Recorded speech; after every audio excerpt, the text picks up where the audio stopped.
Khairul Saleh, 46 tahun, warga desa Tanjung Ning, Kecamatan Saling Empat Lawang, Sumatera Selatan, dilumpuhkan polisi dari Polres Empat Lawang karena mencoba melarikan diri saat proses penangkapan yang dilakukan polisi di tempat persembunyiannya di Hujan Mas, Muara Enim.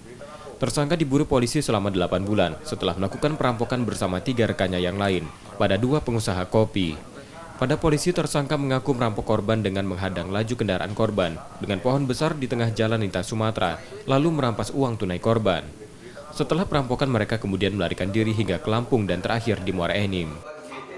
Tersangka sebelum berlari memang dia berdomisili di Tanjung Ning, Kecamatan Saling, tapi sesudah melakukan tindak pidana dia berlari ke Lampung, dari Lampung kemudian terakhir pelariannya di Muara Enim, di Hujan Mas.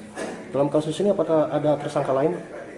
Untuk tersangka lain yang salah satu sudah kita tangkap dulu, Saudara Reno, sedangkan untuk TPO Saudara Chan dengan Saudara Matni.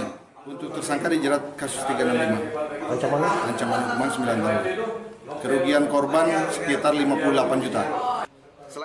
Polisi masih memburu 3 pelaku lainnya, sementara tersangka kini ditahan di tahanan Polres Empat Lawang dan terancam hukuman 9 tahun penjara.